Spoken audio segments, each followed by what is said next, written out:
భగద్బంధులారా, శ్రీమద్ వాల్మీకి రామాయణంలో గాయత్రీ మంత్ర బీజాక్షరాలతో పొదగబడిన గాయత్రీ రామాయణంలోని విషయాన్ని తెలుసుకునే ప్రయత్నంలో ఉన్నాము. ఇంతవరకు 23 శ్లోకాలు, వాటితో కూడుకుని ఉన్న రామకథని తెలుసుకున్నాం. కథాభాగంలో ఉత్తరకాండలోని విషయాన్ని తెలుసుకునే ప్రయత్నంలో ఉన్నాము. రావణ, కుంభకర్ణ, విభీషణుల జననము, వాళ్ళు బ్రహ్మగారి దగ్గర నుండి వరాలు పొందారు అని, ఆ తర్వాత రావణాసురుడు తన అన్న అయిన కుబేరుడితో యుద్ధం చేసి పుష్పక విమానాన్ని తీసుకొని కైలాస పర్వత ప్రాంతంలో శంకరుడి అనుగ్రహాన్ని పొంది రావణ అనే సార్థక నామధేయాన్ని శంకరుడి దగ్గర నుండి పొందాడు అని తెలుసుకున్నాం. అగస్త్యుల వారు ఇంకా రావణాసురుడి దుష్కృతాల గురించి చెబుతూ ఒకసారి హిమోత్పర్వత ప్రాంతంలో ఒక కన్యని చూస్తాడు రావణాసురుడు. నువ్వు ఎవరు అని అడిగితే ఆ కన్య, మా తండ్రిగారి పేరు కుశధ్వజుడు, ఆయన బృహస్పతి కుమారుడు, నా పేరు వేదవతి, మా నాన్నగారి దగ్గరికి ఎందరో మంది వచ్చి నన్ను వివాహం చేసుకుంటాను అని అడిగారు. కానీ ముల్లోకాలకి ప్రభువు దేవదేవుడు అయిన శ్రీమన్నారాయణుడే నాకు భర్తగా అవ్వాలి అని ఆయన అభిప్రాయపడ్డారు. ఇది విన్న దంభుడు అనే రాక్షసుడు ఒక రాత్రివేళ పడుకున్న సమయంలో మా తండ్రి గారిని సంహరించాడు. మా తల్లిగారు కూడా తన శరీరాన్ని అదే సమయంలో విడిచిపెట్టేసింది. మా నాన్నగారి కోరిక తీర్చడం కోసం నేను ఈ తపస్సు చేస్తున్నాను అని చెబుతుంది. నువ్వు ఎవరో నాకు తెలుసు, నా తపప్రభావంతో ముల్లోకాలలో జరిగే విషయాలని తెలుసుకునే శక్తి ఉంది అని అంటుంది వేదవతి. ఇది విన్న రావణాసురుడు, ఆ విష్ణువు ఎవడు, నాకన్నా బలమున్నవాడా అని అడుగుతాడు. దానికి వేదవతి కోపంతో, నీలాంటి మందబుద్ధులు మాత్రమే ఇలా మాట్లాడుతారు అని అంటుంది. వేదవతి అన్న మాటలకి కోపంతో రావణాసురుడు ఆమె జుట్టును పట్టుకుంటాడు. అప్పుడు వేదవతి ఆ అవమానాన్ని భరించలేక అగ్నిలోకి ప్రవేశిస్తుంది. నా తపశ్శక్తితో నిన్ను భస్మం చెయ్యగలను, కానీ నా తపశ్శక్తిని నేను వ్యర్థం చేసుకోను. నేను ఇంకొక జన్మలో అయోనిజగా ఒక ధర్మాతుడికి జన్మించి నా పగ తీర్చుకుంటాను అని చెప్పి అగ్నిలోకి ప్రవేశిస్తుంది వేదవతి. ఆ తర్వాత వేదవతి ఒక చిన్నపిల్లగా ఒక పద్మంలో ఆవిర్భవిస్తే ఆ పద్మం రావణాసుడికి లభిస్తుంది. ఆ చిన్నపిల్లని లంకకి తీసుకుని వెళ్తే అప్పుడు జ్యోతిష్యుడు చెబుతాడు, ఈ పిల్ల ఇక్కడ ఉంటే నీకు చావు తప్పదు అని. అప్పుడు ఆ పిల్లని సముద్రంలో పడేస్తాడు రావణాసురుడు. అప్పుడు ఆవిడ భూమిలోకి చేరి జనక మహారాజు గారు యజ్ఞం కోసం దున్నుతున్న నాగలిచాలులో ఉద్భవిస్తుంది. కృతయుగంలో ఆవిడే వేదవతి ఇప్పుడు త్రేతాయుగంలో రావణ సంహారం కోసం సీతగా ఆవిర్భవించింది అని చెబుతారు అగస్త్యుల వారు రామచంద్రస్వామికి. ఇలా వేదవతి అగ్నిప్రవేశం చేసిన తర్వాత రావణాసురుడు పుష్పక విమానంలో ఈ భూమండలం అంతా తిరుగుతూ ఉసిరబీజము అనే దేశానికి మరుత్తుడు అనే రాజుగారి దగ్గరికి వస్తాడు తనతో యుద్ధం చెయ్యమని. అప్పుడు ఆ మరుత్తు అనే రాజుగారు సంవర్తుడు అనే బ్రహ్మఋషి ఆధ్వర్యంలో అందరి దేవతలతో కలిసి యజ్ఞం చేస్తూ ఉంటాడు. రావణాసురుడికి భయపడి ఇంద్రుడు నెమలిగా, యమధర్మరాజు కాకిగా, కుబేరుడు తొండగా, వరుణుడు హంసరూపాలని స్వీకరిస్తారు. రావణాసురుడు ఒక కుక్క రూపంలో ఆ యజ్ఞశాలలోకి ప్రవేశిస్తాడు. నాతో యుద్ధం చెయ్యి లేదా ఓడిపోయినట్టుగా అంగీకరించు అని ఆ మరుత్త ప్రభువుని కోరుకుంటాడు రావణాసురుడు. ఇంతకీ ఎవరు నువ్వు అని అడిగితే నేను కుబేరుడి సోదరుణ్ణి, నా పేరు రావణ అని చెబుతాడు. అప్పుడు ఆ మరుత్త ప్రభువు, ఓహో, అన్నగారితో యుద్ధం చేసిన ఘనుడివి నువ్వే కదా, నీ గురించి నేను విన్నాను అని అంటాడు. ఇప్పుడే నీతో యుద్ధం చేస్తాను అని మరుత్త ప్రభు అనగా యజ్ఞం మధ్యలో యుద్ధం చెయ్యకూడదు అని బ్రహ్మ ఋషి అయిన సంవర్తుడు ఆయనకి అడ్డు చెబుతాడు. ఆ ఋషి మాటలను అంగీకరించి యుద్ధ ప్రయత్నం మానుకుంటాడు మరుత్త మహారాజు. ఇలా చేయడం వల్ల రావణాసురుడు గెలిచాడు అని అనుకుని అక్కడి నుండి వెళ్ళిపోతాడు. రావణాసురుడు వెళ్ళిపోయాక ఇంద్రాది దేవతలందరూ కూడా వారి వారి స్వస్వరూపాన్ని ధరించి ఏ జంతువు రూపాన్ని తీసుకున్నారో వాటికి కొన్ని వరాలని ఇస్తారు. ఇంద్రుడు నెమలి రూపాన్ని స్వీకరించాడు కాబట్టి మీ నెమలి జాతికి సర్పాల వల్ల భయం ఉండదు, నాలాగే మీ పింఛములలో కూడా కళ్ళు ఉంటాయి, వర్షం పడేటప్పుడు మీకు అంతులేని సంతోషం వస్తుంది అనే వరాలని ఇస్తాడు. యముడు కాకికి కొన్ని వరాలని ఇచ్చాడు. నా అనుగ్రహం కారణంగా మీకు ఎటువంటి రోగాలు రావు, మీకు మృత్యుభయం కూడా ఉండదు. నా యమలోకానికి చేరిన మనుష్యులు ఆకలి దప్పికలతో బాధపడతారు, కానీ భూమి మీద వారి సంతానం నీకు ఆహారాన్ని ఇస్తే ఆ పితృదేవతల ఆకలి దప్పికలు తీరుతాయి అనే వరాన్ని ఇస్తాడు యమధర్మరాజు. అందుకే శ్రాద్ధ కర్మలలో కాకి వచ్చి ఆ పిండ ప్రదానాన్ని స్వీకరించాలి అని చాలా ఎదురుచూస్తారు. అవి తింటే వారి పితృదేవతలు సంతోషిస్తారు అని ఇక్కడ నిరూపించబడింది. అందుకే శ్రాద్ధకర్మలు తప్పనిసరిగా చేయాలి. కానీ ఇదే పితృదేవతలు ఇంకా ఉత్తర లోకాలకి వెళ్ళాలి, వాళ్ళు తరించాలి అంటే మాత్రం ఈ కిందున్న వాళ్ళు శ్రీమద్ రామాయణం, శ్రీమద్భాగవతం పట్టుకోవాల్సిందే. అవి మనల్ని, మన పితృదేవతల్ని తరింపజేస్తాయి. కాబట్టి ముక్తికి మార్గం పరమాత్మ కథే అని మనం ఎప్పుడు గుర్తిస్తామో ఆ రోజే మనం ఈ 2 పుస్తకాలు కొనుక్కొని చదవడం ప్రారంభిస్తాము, లేదా పరమాత్మ కథ వినడానికి ఆసక్తి చూపిస్తాం. ఇది అర్థం చేసుకోకపోతే మన మనసు కర్మ మీదే ఉంటుంది, భక్తి జ్ఞాన మార్గాలలోకి వెళ్ళదు. వరుణుడు హంసకి నా స్వరూపమైన నీటిని ఆశ్రయించి ఎప్పుడూ చాలా కాంతితో ఉండు, నువ్వు ఎప్పుడూ సంతృప్తితో ఉంటావు అనే వరాన్ని ఇస్తాడు. అందుకే సన్యాసం స్వీకరించిన వారిని పరమహంస అని అంటారు. హంస పాలు నీళ్ళని వేరు చేసి పాలు మాత్రమే స్వీకరిస్తుంది. సన్యాసులు కూడా సంతృప్తితో ఉంటారు కాబట్టి వాళ్ళు ఈ లోకంలో ఉంటారు, కానీ లోకం వాళ్ళలో ఉండదు అని అర్థం. కుబేరుడు తొండకి బంగారు రంగు నీ తలపై స్థిరంగా ఉంటుంది అనే వరాన్ని ఇస్తాడు. రావణాసురుడు ఇంకా చాలామంది రాజుల దగ్గరికి వెళ్ళి తనతో యుద్ధం చెయ్యమని అడుగుతాడు. అలా అయోధ్యకి కూడా వచ్చి అనరణ్యుడు అనే ఇక్ష్వాకు వంశ మహారాజుని అడుగుతాడు. అప్పుడు అనరణ్య మహారాజు గారికి రావణాసుడికి ఒక పెద్ద యుద్ధం జరుగుతుంది. ఆ యుద్ధంలో రావణుడు ఆ రాజుగారిని గట్టిగా కొట్టడంతో ఆయన కింద పడిపోతారు. అప్పుడు ఆయన మా వంశంలో శ్రీమన్నారాయణుడు ఆవిర్భవించి నిన్ను సంహరిస్తాడు అని రావణాసుడికి శాపమిస్తారు. రావణాసుడి అంతం నిర్ణయం అయ్యింది అనే ఆనందంతో దేవతలందరూ కూడా పుష్పవర్షాన్ని కురిసేలాగా చేస్తారు. ఆ తర్వాత రావణాసురుడు ఇలా తిరుగుతూ ఉండగా నారదుల వారు కలిసి ఈ భూమి మీద ఉండే మనుషులు అల్పులు, వాళ్ళు సహజంగానే ఎన్నో కష్టాలు పడుతూ ఉంటారు కాబట్టి నువ్వు వాళ్ళని హింసించడం సరికాదు. ఈ మనుషుల్ని హింసించే యముడు ఉన్నాడు కదా, యముణ్ణి జయిస్తే అందరినీ జయించినట్టే అని అంటారు నారదుల వారు. అది విన్న రావణాసురుడు యముణ్ణి జయించడానికి వెళ్తాడు. యమలోకంలో రావణాసురుడు అక్కడ ప్రాణులు పడే కష్టాలని చూస్తాడు. అక్కడ ఉండే ప్రేతాత్మలకి రావణుడు విముక్తి కలిగిస్తూ ఉండగా యమదూతలు రావణాసురుడిని చూసి రావణుడి మీద విరుచుకుపడతారు. వాళ్ళు ఆ పుష్పక విమానాన్ని ఎంత ధ్వంసం చేసినా బ్రహ్మగారు నిర్మించడం వల్ల ఆ పుష్పక విమానం చెక్కుచెదరకుండా అలాగే ఉంటుంది. ఆ తర్వాత యమదూతలకి రావణాసురుడికి ఘోర యుద్ధం జరుగుతుంది. అప్పుడు రావణాసురుడు పాశుపతాస్త్రం ప్రయోగించడం వల్ల యముని సైన్యములు నశిస్తాయి. ఇది తెలుసుకున్న యమధర్మరాజు స్వయంగా యుద్ధం చేయడానికి వస్తాడు. ఆయన కాళదండం ఒకవైపు, ఇంకొక వైపు అతని గద స్వస్వరూపాలతో యముడి రథం పక్కన నిలుస్తాయి. యమ రావణాసురుల యుద్ధం 7 రోజులు నడుస్తుంది.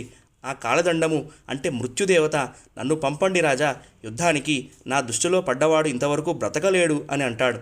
యముడు ఆ కాళదండాన్ని సిద్ధపరిచే సమయంలో బ్రహ్మగారు వచ్చి నువ్వు ఈ కాళదండంతో ఈ రాక్షసుడిని సంహరించడానికి వీలు లేదు అని అంటారు. పూర్వం నేనే ఈ కాళదండాన్ని నిర్మించాను, ఇప్పుడు దీన్ని ప్రయోగించడం వల్ల రావణుడు హతం అవ్వకపోతే ఈ కాళదండం గొప్పది అన్న మాట వ్యర్థమవుతుంది. ఒకవేళ రావణాసురుడు మరణిస్తే అప్పుడు నేనిచ్చిన మాట తప్పుతుంది, కాబట్టి ఇప్పుడు దీనిని నువ్వు ప్రయోగించకు అని చెబుతారు బ్రహ్మగారు యమధర్మరాజుకి. బ్రహ్మగారి మాటలను గౌరవించి యముడు ఆ యుద్ధరంగం నుండి అదృశ్యమవుతాడు. అది చూసిన రావణాసురుడు తానే గెలిచాడు అని ప్రకటించుకుంటాడు. ఆ తర్వాత రావణాసురుడు రసాతలానికి వెళ్ళి భోగవతీపురంలో నాగజాతి వారిని వశపరుచుకొని అక్కడ ఉన్న రాక్షసులతో యుద్ధం చేస్తాడు. ఆ యుద్ధం ఎప్పటికీ అవ్వకపోవడంతో బ్రహ్మగారు వచ్చి రావణుని జయించడం కుదరదు కాబట్టి అతనితో స్నేహ సంబంధం పెట్టుకోవడమే మంచిది అని చెబుతారు. అప్పుడు రావణాసురుడికి ఆ పాతాళ లోకంలో ఉండే రాక్షసులకి స్నేహం ఏర్పడుతుంది. ఆ పాతాళ లోకంలో రావణాసురుడు 1 సంవత్సర కాలం పాటు అన్ని అతిథి సత్కారాలతో ఉంటాడు కూడా. ఆ తర్వాత రావణాసురుడు ఎందరో మంది రాజుల, ఋషుల, దేవగంధర్వుల కన్యస్త్రీలని అపహరించి లంకలో పెట్టుకుంటాడు. ఆ స్త్రీలందరూ కూడా పరస్త్రీ వ్యామోహం వల్లనే ఈ రాక్షసుడు మరణాన్ని పొందుతాడు అని శపిస్తారు. తన చెల్లి శూర్పణఖ భర్త అయిన విద్యుజ్జిహ్వుణ్ణి కూడా రావణాసురుడు సంహరించినందుకు శూర్పణఖని జనస్థానంలో కరడుడి దగ్గర ఉండమని చెబుతాడు. ఆ జనస్థానంలో ఉన్నప్పుడే లక్ష్మణస్వామి శూర్పణఖ ముక్కు చెవులు కోయడంతో రావణవధకి పునాది వేయడం జరిగింది. కొంతకాలం అయ్యాక రావణాసురుడు లంకలోని పశ్చిమ ద్వారం దగ్గర ఉన్న ఒక వనంలో మేఘనాథుడు నికుంభిలా హోమాన్ని చేస్తుండగా చూడటానికి వస్తాడు. నువ్వు చేస్తున్న హోమం ఏమిటి అని అడుగుతాడు. యజ్ఞదీక్షలో మౌనం వహిస్తున్నాడు కాబట్టి శుక్రాచార్యుల వారు ఇవి 7 రకాలైన యజ్ఞాలు, అందులో 6 పూర్తి అయ్యాయి, 7వది కూడా చేసి పరమేశ్వరుని నుండి కొన్ని వరాలు కూడా పొందాడు అని చెప్తారు శుక్రాచార్యుల వారు. మేఘనాథుడు పొందిన వరాలు ఏమిటి అంటే 1 ఆకాశంలో తిరగడానికి ఒక దివ్యమైన విమానాన్ని, 2 తామసి అనే మాయా విద్య, అది యుద్ధం చేసేటప్పుడే చీకటిని కమ్ముకునేలాగా చేస్తుంది, దాంతో మేఘనాథుడు కనిపించకుండా యుద్ధం చేయగలడు, 3 అక్షయముగా బాణాలని సృష్టించే 2 తూణీరాలు, 1 ధనస్సు, శక్తివంతమైన 1 అస్త్రాన్ని పొందాడు అని చెప్తారు శుక్రాచార్యుల వారు. దానికి రావణాసురుడు మేఘనాథుడిని మెచ్చుకుంటాడు. రావణాసురుడు అపహరించి తెచ్చిన స్త్రీలని చూసి విభీషణుడు ఇది మంచిది కాదు, మన చెల్లెలు అయిన కుంభీనసిని కూడా ఇలాగే మధురాక్షసుడు తీసుకుని వెళ్ళాడు అని చెబుతాడు. అది విన్న రావణాసురుడు తన సైన్యంతో మధురపురాన్ని చేరి అక్కడ తన చెల్లెల్ని చూస్తాడు. అప్పుడు ఆమె తన పతి అయిన మధురాక్షుణ్ణి చంపద్దు అని కోరుకుంటుంది. అప్పుడు రావణాసురుడు ఆ మధురాక్షసుడితో స్నేహం చేస్తాడు. అప్పుడు రావణాసురుడు తన రాక్షస సేనలతో కలిసి కుబేరుడి నివాస స్థానమైన కైలాస పర్వతానికి వెళ్తాడు. అక్కడ అప్సరస అయిన రంభతో అసభ్యకరంగా ప్రవర్తిస్తాడు. ఈ విషయం తెలిసిన కుబేరుడి కుమారుడు అయిన నలకూబరుడు రావణాసురుడికి శాపమిస్తాడు. ఒకవేళ ఈ రావణాసురుడు ఇష్టం లేని స్త్రీ దగ్గరికి తన అసభ్యకరమైన ప్రవర్తన చేస్తే అతని తల 7 ముక్కలు అవుతుంది అని శాపమిస్తాడు నలకూబరుడు. అక్కడ నుండి రావణాసురుడు ఇంద్రలోకానికి వెళ్తాడు. ఈ విషయం తెలిసిన ఇంద్రుడు శ్రీమన్నారాయణుని శరణు వేడుకుంటాడు. చాలా అద్భుతమైన స్తుతి చేస్తాడు. శ్రీమద్భాగవతంలో వ్యాసుల వారు రాసిన స్తుతిలాగానే ఉంటుంది. ఇంద్రుడు చేసిన ప్రార్థనని విన్న పరమాత్మ, ఇప్పుడు నేను యుద్ధం చెయ్యను, నేను యుద్ధం చేస్తే శత్రువుని సంహరించకుండా ఉండడం కుదరదు, కాబట్టి సరైన సమయం రాగానే నేనే రావణాసుని సంహరిస్తాను అని అభయమిస్తాడు పరమాత్మ. అప్పుడు రాక్షస సైన్యానికి దేవతల సైన్యానికి ఒక మహాయుద్ధం జరుగుతుంది. మేఘనాథుడు ఇంద్రుడి కుమారుడైన జయంతుణ్ణి బాగా దెబ్బతీయడం చూసి రాక్షసరాజు శచీదేవి తండ్రి ఇంద్రుడికి మామగారు అయిన పులోముడు జయంతుణ్ణి తీసుకుని వెళ్ళి సముద్రంలో దాచిపెట్టేస్తాడు. అప్పుడు దేవేంద్రుడు యుద్ధానికి రావడం చూసి రావణాసురుడు ఇంద్రజిత్తుని పక్కకి తప్పించి తాను యుద్ధం చేయడానికి వస్తాడు. ఆ యుద్ధంలో భాగంగా దేవతలు, అష్టవసువులు, మరుద్గణాలు, ఏకాదశ రుద్రులు రావణాసురుణ్ణి బాగా దెబ్బతీయడం చూసి మేఘనాథుడు చీకటిని కమ్ముకునేలాగా చేసి ఇంద్రుణ్ణి బంధించి లంకకి రావణాసుడితో కలిసి తీసుకుని వెళ్ళిపోతాడు. అప్పుడు దేవతలందరూ కూడా బ్రహ్మగారిని ముందు పెట్టుకుని లంకానగరానికి వస్తారు ఇంద్రుడిని విడిపించడానికి. బ్రహ్మగారు మేఘనాథుడికి ఇంద్రుణ్ణి జయించినందుకు ఇంద్రజిత్తు అనే పేరు ఇస్తారు. అంతేకాకుండా ఇంద్రుణ్ణి విడిపించడానికి నీకు ఏ వరం కావాలో కోరుకో అని అడుగుతారు. ముందు ఇంద్రజిత్తు అమరత్వాన్ని కోరుకుంటాడు. కానీ అది కుదరదు అని బ్రహ్మగారు చెప్పడంతో ఇంకొక వరం కోరుకుంటాడు. నేను యుద్ధం చేసే ముందు యజ్ఞం చేస్తాను, అందులోంచి ఒక రథం రావాలి, ఆ రథంలో ఉన్నంత వరకు నన్ను ఎవడూ ఏమీ చెయ్యకూడదు. అంతేకాకుండా నేను యుద్ధం ముందు చేసే యజ్ఞం పూర్తి చెయ్యకపోతే అప్పుడు నాకు మరణం రావాలి అని కోరుకుంటాడు. బ్రహ్మగారు ఆ వరాల్ని ఇచ్చి ఇంద్రుడిని విడిపిస్తారు. అప్పుడు బ్రహ్మగారు ఇంద్రుడు గౌతమ మహర్షి భార్య అయిన అహల్య దగ్గర అన్యప్రవర్తన చేసిన వృత్తాంతాన్ని గుర్తు చేస్తారు. అప్పుడు గౌతమ మహర్షి, నీకు శాపం ఇచ్చారు కదా, నీకు ఇంద్ర పదవి స్థిరంగా ఉండదు, నీకే కాదు ప్రపంచంలో పదవి ఎప్పటికీ శాశ్వతంగా ఉండదు అని గౌతమ మహర్షి ఇచ్చిన శాపాన్ని బ్రహ్మగారు చెబుతారు. ఆ సమయంలో గౌతమ మహర్షి అహల్యకి కూడా శాపమిస్తారు. నీకు అందం ఉందని గర్వపడ్డావు కాబట్టి లోకంలో సౌందర్యవంతులైన స్త్రీలు చాలామంది ఉంటారు. ఇక్ష్వాకు వంశంలో శ్రీమన్నారాయణ ఆవిర్భవించి ఈ వనానికి వచ్చినప్పుడు నువ్వు పవిత్రం అవుతావు అని చెప్పారు అని అహల్య గౌతమ మహర్షి వృత్తాంతాన్ని గుర్తు చేస్తారు బ్రహ్మగారు. లంక నుండి విడిపించి ఇంద్రుడి చేత వైష్ణవము అనే యజ్ఞాన్ని చేయించి మళ్ళీ దేవతలకి రాజుగా చేశారు అని అగస్త్యుల వారు రామచంద్రస్వామికి చెబుతారు. ఇదంతా వింటున్న రామచంద్రస్వామి, రావణాసురుడు ఈ భూమి మీద తిరుగుతున్నప్పుడు ఆ రాక్షసరాజుని ఎదిరించేవాళ్ళు ఎవరూ లేరా అని అడుగుతారు. దానికి అగస్త్యుల వారు నవ్వుతూ 2 వృత్తాంతాలను చెబుతారు. ఒకసారి రావణాసురుడు మాహిష్మతీపురానికి వెళ్తాడు. ఆ నగరాన్ని కార్తవీర్యార్జును పాలిస్తున్నాడు. ఆ కార్తవీర్యార్జునుడు నదిలో స్నానం చేయడానికి వెళ్ళాడు అని తెలుసుకుని రావణాసుడు అక్కడికి వెళ్తాడు. ఆ నర్మదా నదీ తీరంలో బంగారు శివలింగాన్ని ప్రతిష్ఠించి 1000 శాఖలుగా ఉన్న సామవేదాన్ని పఠిస్తాడు. ఇంతలో ఆ కార్తవీర్యార్జునుడు తన 1000 చేతులతో ఆ నర్మదా నదీ ప్రవాహాన్ని ఆపుతాడు. దానివల్ల పశ్చిమ దిశగా వెళ్తున్న నదీ ప్రవాహము వేగంగా తూర్పు దిక్కుకి రావడంతో రావణాసురుడు పూజ చేస్తున్న ప్రదేశానికి ఆ నదీ జలాలు వేగంగా వచ్చి పూజకి ఏర్పాటు చేసిన పువ్వుల్ని తన ప్రవాహంలో కొట్టుకుపోయేలాగా చేస్తుంది. ఆ పని ఎవడు చేశాడో తెలుసుకోండి అని సుఖసారుల్ని పంపిస్తాడు రావణాసురుడు. అది చేసింది కార్తవీర్యార్జునుడు అని తెలుసుకొని రావణాసురుడు యుద్ధం చేయడానికి వస్తాడు. కార్తవీర్యార్జునుడు రావణాసురుడిని బంధించి తన మాహిష్మతీపురానికి తీసుకుని వెళ్ళిపోతాడు.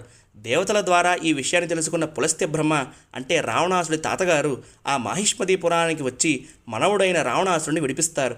ఆ తర్వాత కార్తవీర్యార్జునుడికి రావణాసుడికి స్నేహం మొదలవుతుంది. ఇంత అవమానం జరిగినా కూడా రావణాసుడు ఎప్పటిలాగానే ఏమీ జరగనట్టు మళ్ళీ భూమి మీద తిరగడం మొదలుపెట్టాడు.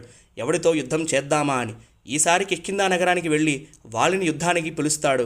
వాలి భార్య అయిన తార, తమ్ముడైన సుగ్రీవుడు వాలి సంధ్యావందనం కోసం దక్షిణ సముద్రానికి వెళ్ళాడు అని చెబుతారు. అప్పుడు రావణాసురుడు కూడా దక్షిణ సముద్ర తీరానికి వెళ్తాడు. వాలిని వెనక నుండి పట్టుకోవడానికి ప్రయత్నం చేస్తాడు. కానీ వాలి వేగంగా రావణాసురుణ్ణి తన బాహువుల మధ్యలో ఇరికించుకొని 4 సముద్రాలలో సంధ్యావందనం చేసి కిష్కిందకి తీసుకుని వచ్చి, నువ్వు ఎవడివిరా అని అడుగుతాడు. అప్పుడు రావణాసురుడు, నేను రాక్షసరాజుని, నీ బలము చాలా గొప్పగా ఉంది, ఇవాటి నుండి మనము స్నేహితులము అని అంటాడు రావణాసురుడు. అక్కడ వస్తుంది గాయత్రీ రామాయణంలోని 23వ శ్లోకం. దారాహ పుత్రః పురం రాష్ట్రం భోగాచ్ఛాదర భాజనం సర్వమేవా విభక్తన్నో భవిష్యతి హరీశ్వరః ఉత్తరకాండ 34వ సర్గ 41వ శ్లోకం. ఓ వానరరాజా, ఇవాల్టి నుండి నాకున్న లంకానగరము, రాజ్యము, భోగభాగ్యాలు, వస్త్రాభరణాలు అన్నిటి మీద నీకు కూడా సమాన హక్కు ఉంది అని రావణాసుడు చెప్పినట్టుగా ఈ శ్లోకానికి ఉన్న అర్థం. ఈ గాయత్రీ రామాయణంలోని ఆఖరి 24వ శ్లోకాన్ని, ఆ శ్లోకంతో కూడుకుని ఉన్న రామకథని ఇంకొక రోజు తెలుసుకునే ప్రయత్నం కూడా చేద్దాం. అంతవరకు హరే కృష్ణ, జయ శ్రీమన్నారాయణ, ఎంబెరుమానార్ తిరువడిగలే శరణం.